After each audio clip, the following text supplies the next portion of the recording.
우리를 향한 하나님의 열심 발견하기라는 제목으로 하나님의 말씀을 살펴보겠습니다. 혹시 박위라는 청년을 아시나요? 제가 제 딸들에게 물어보니까 요즘에 핫한 사람이라고 그렇게 얘기하더라고요. 그리고 어제 남자 다락방 모임이 있어서 그 다락방 모임에 잠깐 참여해서 물어봤거든요. 근데 의외로 아는 분이 적더라고요. 근데 이 박이라는 청년이 요즘 가장 강력하게 하나님께 쓰임받고 있는 종이라는 생각을 참 많이 하게 되어집니다. 모태신앙으로 자라났고요. 취업이 힘들었던 시기에 글로벌 패션 회사의 인턴 사원으로 입사를 합니다. 6개월 후에 정직원 제의를 받게 되어집니다. 그래서 자기 인생이 너무 잘 풀리는 것 같아서 굉장히 기뻤대요. 그러면서 열심히 일한 자기에게 좀 보상을 해주고 싶었답니다. 보상이 뭐냐면 세상적인 쾌락입니다. 주말마다 술을 마시고 클럽을 다녔답니다. 한 번은 토요일 밤 늦게까지 술을 마시고 주일에 교회에 가서 이렇게 기도를 했대요. 하나님, 저는 세상의 쾌락을 포기할 수 없습니다. 세상 반, 교회 반, 회색 크리스찬으로 살겠습니다. 그러다가 제가 죽을 때쯤 완전히 하나님께 돌아갈게요. 많이 우리도 이런 기도를 하지는 않았지만 마음속에 이렇게 품고 있는 사람도 있잖아요. 근데 정직원이 이제 되기 시작한 거예요. 그래서 축하 파티를 열었다고 합니다. 술을 마시고 너무 많이 마셔가지고 필름이 끊어져 버렸대요. 눈을 다시 떴는데 중환자실이었습니다. 의사 선생님이 자기 상황을 이렇게 이야기를 했대요. 당신은 앞으로 전신마비로 살 것이며 영원히 걸을 수 없을 겁니다. 손가락도 절대 움직일 수 없을 거예요. 이때 28이었습니다. 하루아침에 전신마비 환자가 된 것입니다. 알고 보니까 술에 너무 취해가지고 건물과 건물 사이로 떨어진 거예요. 목뼈가 부러져 버리고 척수신경이 완전히 끊어져 버렸습니다. 이런 그가 지금은 자신의 이 박이라는 이름에서 위자하고 미러클, 기적이라는 이 단어를 합쳐가지고 위라클이라는 유튜브 채널을 통해서 수많은 사람들에게 희망을 전해주고 있습니다. 또 휠체어를 타고서 곳곳에 다니면서 하나님의 사랑을 증거하고 있습니다. 어떻게 이런 일이 가능할 수가 있을까요? 제가 그의 간증과 여러 가지 자료들을 이렇게 보면서 발견한 것이 있어요. 그러니까 자기 백성을 포기하지 않는 하나님의 열심을 경험했기 때문이라는 거예요. 그는 많은 하나님의 열심을 경험하게 되어집니다. 특별하게 그가 경험했던 것 중에 하나가 뭐냐면 중보 기도였습니다. 병상에 있을 때부터 수많은 사람들이 자기를 위해서 기도해 준다고 얘기했대요. 그리고 어떤 사람은 환상을 봤는데 낫고 걷는 것을 보았다고 격려하면서 기도하고 있다라고 얘기했다고 합니다. 처음에는 이 말이 너무너무 감사했대요. 하지만 시간이 지나면서 더 이상 감사가 일어나지 않았다고 합니다. 왜냐하면 자신은 여전히 병상에 누워 있었기 때문에 그런 거죠. 이런 중에 한 친구가 다시 청년부를 나왔으면 좋겠다라고 해서 이제 재활 중에 다시 청년부 공동체 생활을 하게 되어집니다. 그러다가 시간이 되니까 수련회를 가게 되어졌어요. 이 수련회 기간 중에 그가 했던 기도는 딱 한 가지인데 이렇게 기도를 했습니다. 하나님, 오케이, 저 이제 일어나지 않아도 좋습니다. 그 대신에 제발 하나님이 살아 계신지만 보게 해주세요. 어떤 방식으로도 좋으니까요, 제발 하나님이 살아 계신지만 알게 해주세요. 어떤 일이 일어났을까요? 아무 일도 일어나지 않았습니다.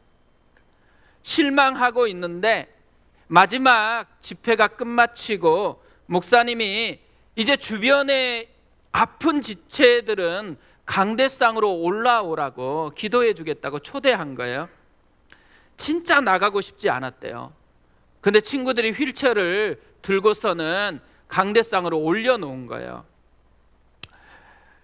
그리고 적어도 20명 정도가 되는 친구들이 자기를 둘러싸더니만 발을 붙들고 머리를 붙들고 온몸 구석구석을 붙들고서 자기 자신만을 위해서 간절하게 기도하는 것입니다.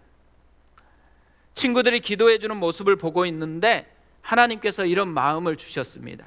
위야, 이게 중보 기도다. 그때 눈물 콧물이 하염없이 흘러내리기 시작했습니다.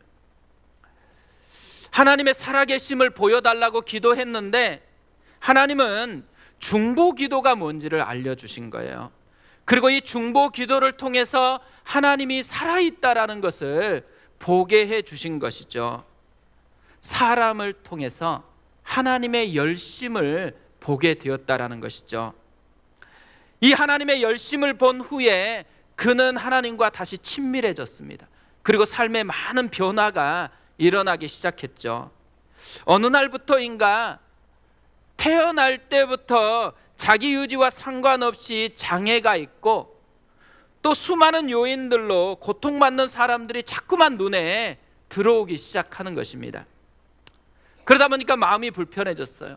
교회에서는 공평하신 하나님이라고 하는데 자기가 바라보는 세상은 너무너무 불공평하다고 생각했기 때문이죠. 하나님께 따졌습니다. 하나님, 지금 이렇게 수많은 사람들이 고통받고 있는데 왜 가만히 내버려 두시는 거예요? 아니, 공평하신 하나님이라면서요. 저는 이해가 되지 않습니다. 아니, 그들은 하나님이 직접 도와주셔야 되는 거 아니에요? 이렇게 마음의 불편함을 가지고 기도하고 있었는데요, 하나님께서 강력하게 자기에게 이렇게 도전을 했습니다. 위야, 내가 가서 직접 사랑하면 되잖아. 그러면서 사랑이 뭔지를 깨닫기 시작했어요.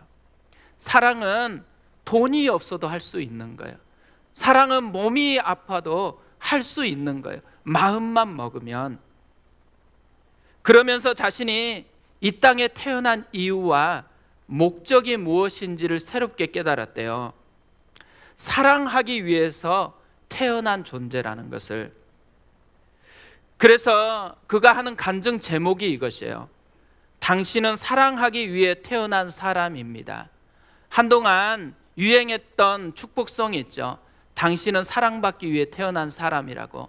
그런데 진짜 하나님이 우리를 부르신, 이 땅에 태어나게 하신 가장 중요한 이유가 있다면 사랑받는 데 있지 않고 사랑하는 데 있다라는 것을 깨닫게 되었다라는 것이죠.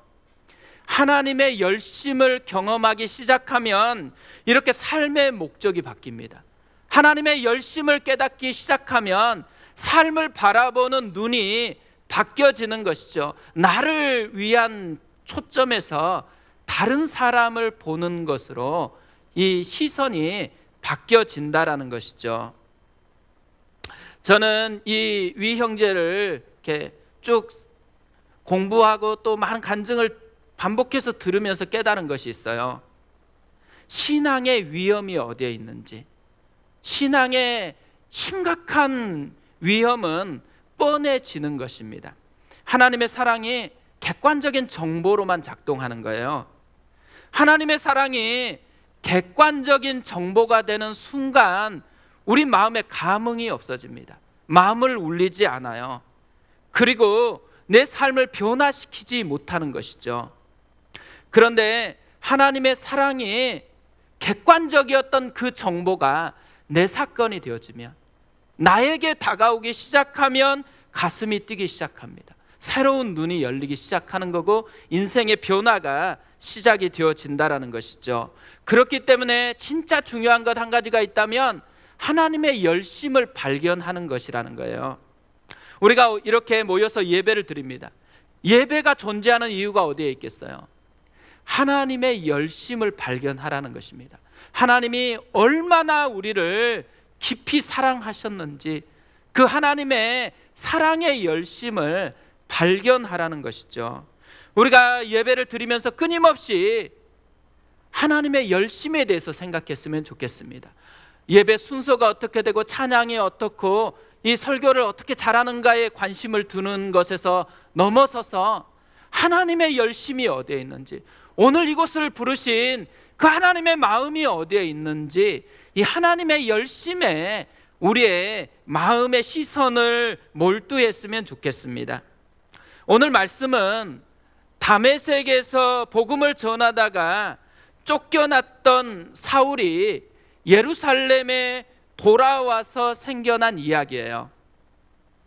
저는 오늘 말씀을 묵상하다가 발견한 게 있는데요, 이걸 좀 나누려고 합니다. 오늘 말씀 묵상하다 첫 번째로 발견한 것은 사울과 바나바의 차이입니다. 오늘 말씀을 보면 이 사울과 바나바의 차이가 선명하게 드러납니다. 사울이 예루살렘에 돌아와서 하고 싶었던 것이 있었습니다. 26절에 이렇게 이야기를 합니다. 사울이 예루살렘에 가서 제자들을 사귀고자 하나 다 두려워하여 그가 제자됨을 믿지 아니하니, 사울이 예루살렘에 돌아와서 하고 싶었던 간절한 게 뭐냐면 제자들과 깊이 사귀는 것이었습니다. 그래서 제자들에게 다가가서 자기가 어떻게 예수님을 만났는지, 자기가 어떻게 변화되었는지, 자기가 어떻게 이 다메섹에서 쫓겨나게 되었는지를 이야기를 했어요. 하지만 제자들은 다 두려워할 뿐 그 말을 믿지 않았습니다. 이때 등장을 해서 이 문제를 해결해 주는 사람이 있었어요. 바나바였습니다. 바나바가 등장해서 한 것을 27절에서 이렇게 설명을 하고 있습니다. 바나바가 데리고 사도들에게 가서 그가 길에서 어떻게 주를 보았는지와 주께서 그에게 말씀하신 일과 다메섹에서 그가 어떻게 예수의 이름으로 담대히 말하였는지를 전하니라. 그러니까 바나바가 한 건 다른 게 아니에요. 말을 했습니다. 사울이 길에서 어떻게 주를 만났는지, 주께서 사울에게 어떤 말씀을 하셨는지, 다메섹에서 사울이 어떻게 예수의 이름으로 담대하게 복음을 선포했는지, 뭘 얘기해 주는 거예요? 사울이 했던 말을 그대로 바나바가 하고 있다라는 거예요. 그런데 사울이 말할 때는 아무도 듣지를 않았어요. 그런데 바나바가 이야기를 같은 말을 똑같이 반복하는데 다 듣고 있는 것입니다. 차이가 어디에 있어요? 말의 내용이 아니고 말의 무게에 있다라는 거죠. 바나바의 말에는 무게가 있었습니다. 삶이라는 무게가 담겨 있었다라는 거죠. 제자들이 바나바를 통해서 본 것은 말의 화려함이 아니고 이 바나바의 삶의 무게였다라는 거죠. 제자들은 분명히 사울의 삶도 봤고요, 바나바의 삶도 봤습니다. 예루살렘에 있었던 제자들이 보았던 사울의 삶은 3년 전의 모습이에요. 교회를 박해하고 예수 믿는 사람들을 잡아서 감옥에 가두는 그런 사람의 모습이었어요. 반면에 제자들이 보고 있는 바나바의 모습은 어떤 모습일까요? 사도행전 4장 36절 37절에서 이렇게 이야기를 합니다. 구브로에서 난 레위족 사람이 있으니 이름은 요셉이라, 사도들이 일컬어 바나바라, 번역하면 위로의 아들이라 하니, 그가 밭이 있음에 팔아 그 값을 가지고 사도들의 발 앞에 두니라. 그러니까 두 가지를 보고 있어요. 하나는 위로하는 바나바의 모습입니다. 그러니까 바나바는 누군가 힘들어 가지고 가서 이야기를 나누기만 하면 위로를 받았어요. 다시 살아날, 살고 싶은 용기를 주는 위로의 대가였습니다. 그래서 이름을 불리지 않고 워낙 위로를 잘하니까 별명으로 위로의 대가라는 이 바나바라는 것으로 불려지게 되어진 거죠. 또 하나는 그는 부자였습니다. 그런데 이 부를 자기를 위해 쓰지 않고 자기보다 힘든 지체들을 위해서 헌금으로 내어놓았다라는 것이죠. 사실 오늘부터 우리가 좀 5월 달에 언어를 바꾸는 도전을 해보자고 했잖아요. 그래서 이따가 끝마칠 때 가져가시면 됩니다. 두 가지 스티커가 붙어 있어요. 하나는 좋은 말을 하는 스티커고 하나는 나쁜 말을 하는 스티커입니다.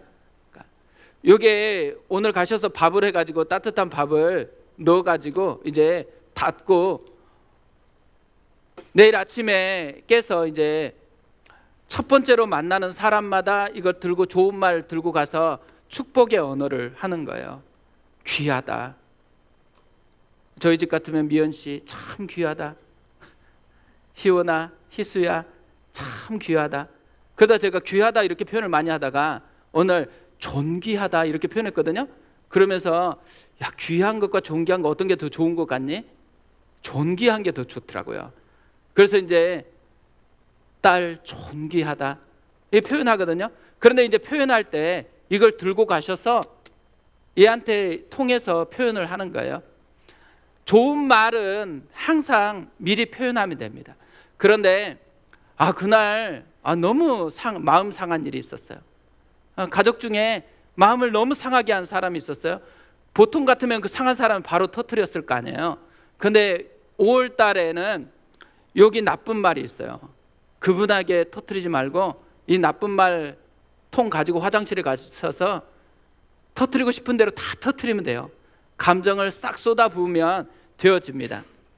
그러면서 이 밥풀이 어떤 모습으로 변해가는 것을 보는 것이 우리가 5월 달에 도전하려고 하는 도전이거든요. 그런데 제가 오늘 말씀을 묵상하다가요, 말을 바꾸는 것보다 훨씬 중요한 게 있다는 걸 깨달았어요. 그것은 삶을 바꾸는 거라는 것을 깨달았죠. 우리가 말의 내용을 바꾸는 것도 참 중요해요.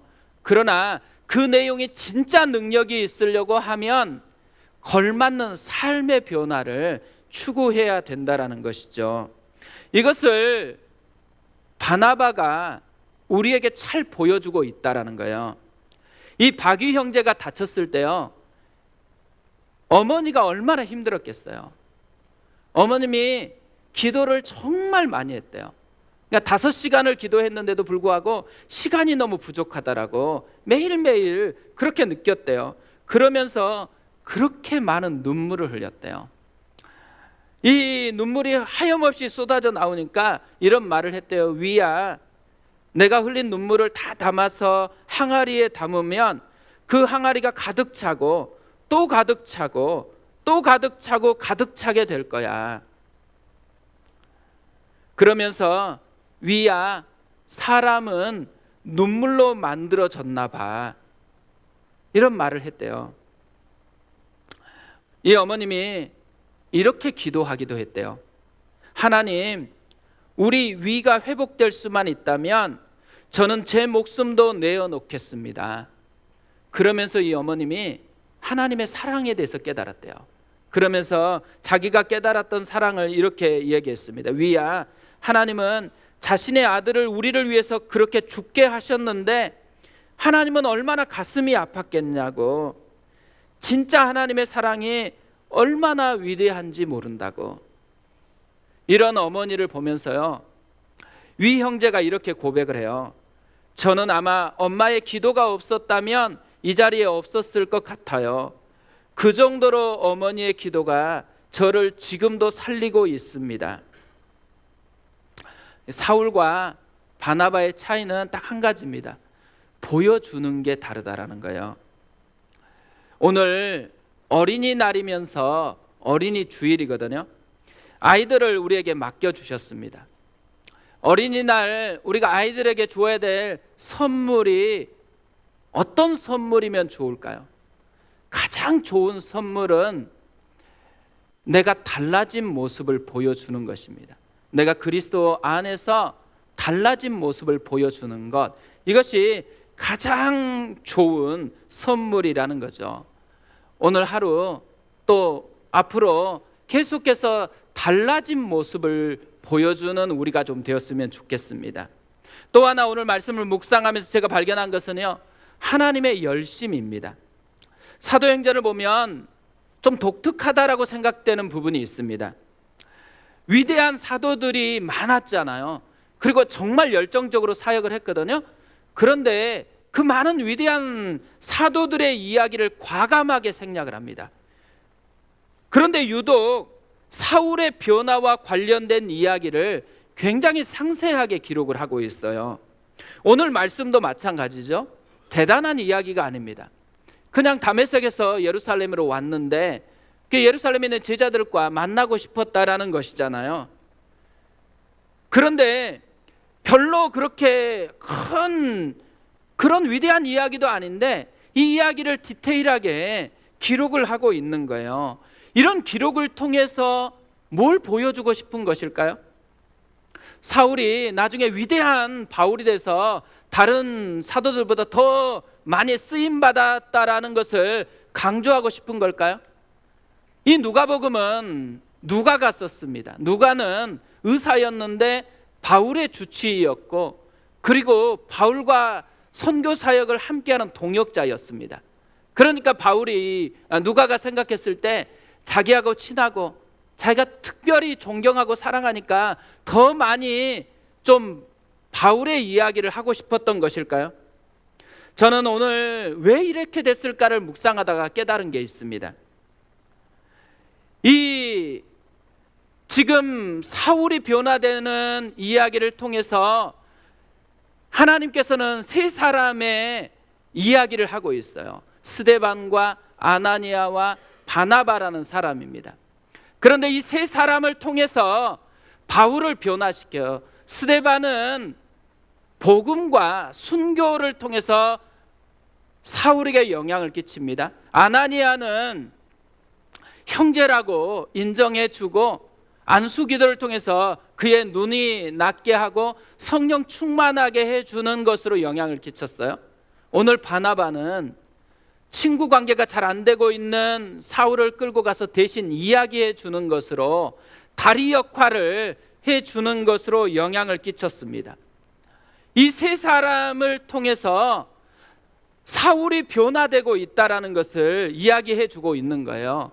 그러니까 세 사람을 통해서 하나님의 열심이 사울에게 드러나고 있다는 것을 강조하고 있다는 거죠. 박위 형제가 사람을 통해서 하나님의 존재를 깨닫고 하나님의 열심을 깨달았던 것처럼 오늘 이 사도행전은 사람을 통해서 하나님이 일하고 있다는 것을 깨달으라는 메시지를 우리에게 던지고 있는 것입니다.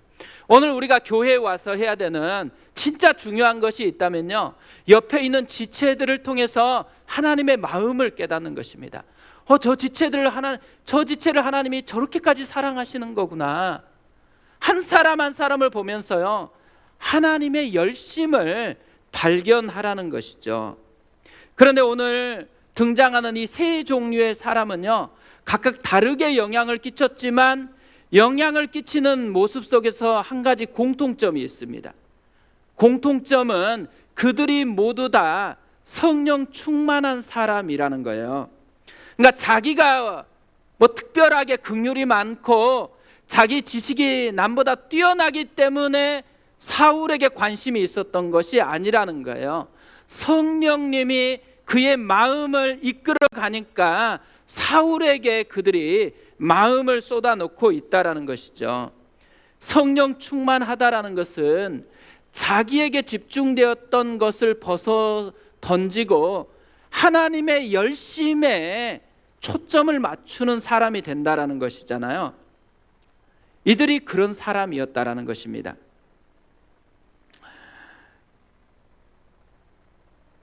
사도 바울은 고린도전서 1장 27절 28절에서 이렇게 고백을 합니다. 그러나 하나님께서 세상에 미련한 것들을 택하사 지혜 있는 자들을 부끄럽게 하려 하시고 세상에 약한 것들을 택하사 강한 것들을 부끄럽게 하려 하시며 하나님께서 세상에 천한 것들과 멸시받는 것들과 없는 것들을 택하사 있는 것들을 폐하려 하시나니 우리가 하나님께 쓰임받지 못하는 이유가 어디에 있을까요? 엉뚱한 것을 붙들고 있기 때문이라는 것입니다.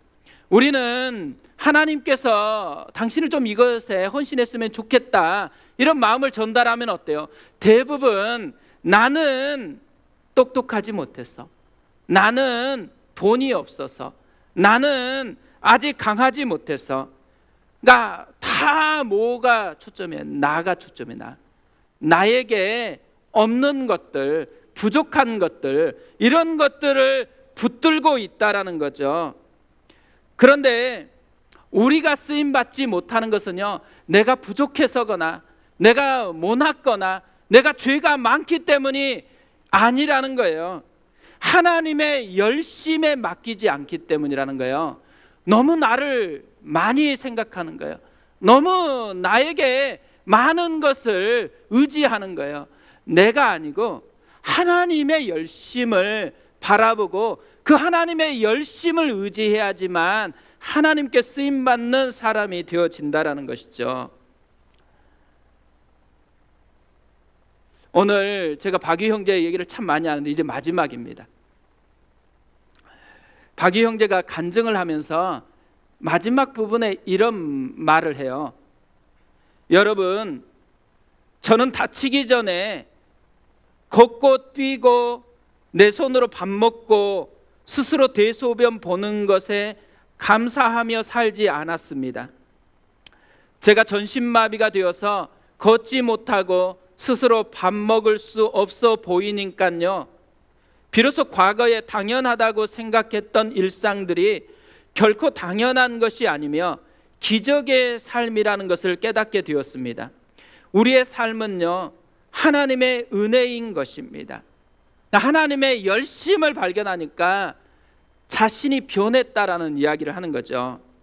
그러면서 사람들은 기적이라고 하면 뭔가 초현실적인 현상을 생각하죠. 아니요, 기적은 지금 제가 살아가고 있는 삶 그 자체입니다.